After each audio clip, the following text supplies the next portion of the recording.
Jadi saya akan pastikan seluruh Kapolres dan seluruh jajaran akan tindak tegas kepada pemain-pemain pupuk yang mendapatkan keuntungan pribadi dan menyusahkan para petani. Saya kira demikian. Terima kasih. Jenderal, satu lagi soal daging sapi ini, Jenderal. Ya. Ini kan belah kurban, ada antisipasi atau tidak ke hewan ternak?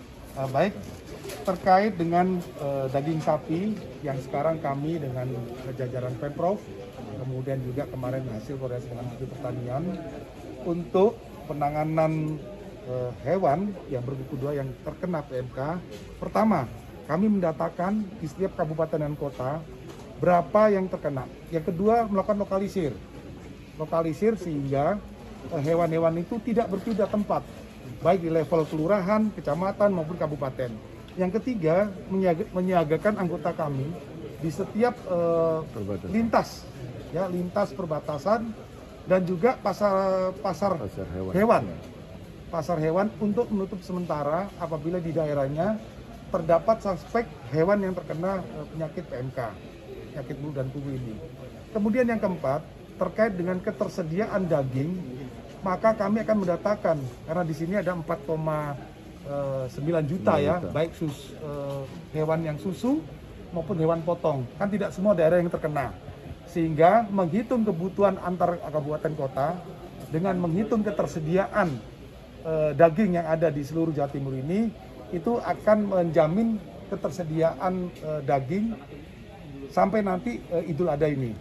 Sedangkan yang kedua yaitu alternatif terkait dengan pembelian daging dari tempat lain yang sedang dikoordinasikan. Sementara dengan penanganan sekarang ini kami akan terus menghitung hari per hari terkait dengan perkembangan PMK ini, penyakit PMK, maupun ketersediaan daging ataupun susu yang sudah ada.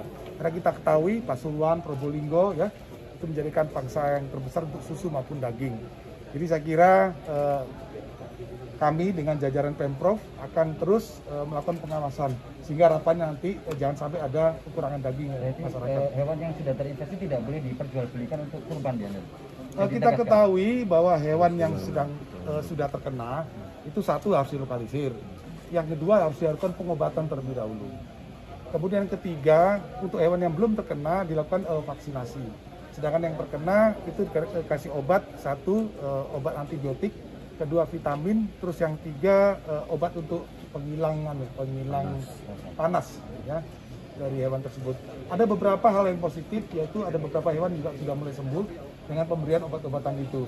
Kami akan terus berkoordinasi dengan Dinas Pertanian supaya langkah-langkah yang kemarin kita kerjakan dan sampai sekarang kita kerjakan dan nanti pun akan kita kerjakan supaya ini bisa kita hadapi bersama. Menangani COVID bisa karena apa? Kita semuanya berkomunikasi dan koordinasi dengan baik. Saya kira untuk menangani penyakit PMK juga hal yang sama.